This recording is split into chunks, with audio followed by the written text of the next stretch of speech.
11वी 12वी सायन्स करणाऱ्या विद्यार्थ्याला मल्टिपल एक्झाम्स माहीत होतात.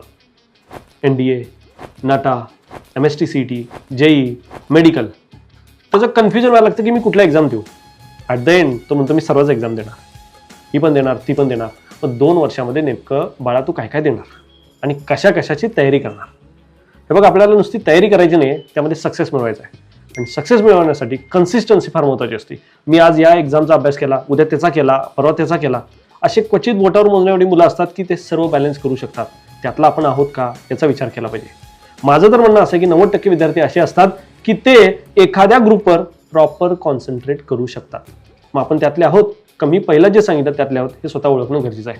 आणि जर मी जे सांगितले 90% त्या विद्यार्थ्यातले तुम्ही असाल तर माझा सल्ला आहे, डिसाईड करा PCMच्या मी सर्व एक्झाम देणार का PCBच्या सर्व एक्झाम देणार. दोन्हीचं मिक्सिंग करून खिचडी करू नका, एकच कॉन्सन्ट्रेट करा आणि त्यामध्ये एक चांगलं यश मिळवा. Best of luck. Stan academy app JEE, NEET, MST-CETच्या प्रिपरेशनसाठी आजच डाउनलोड करा.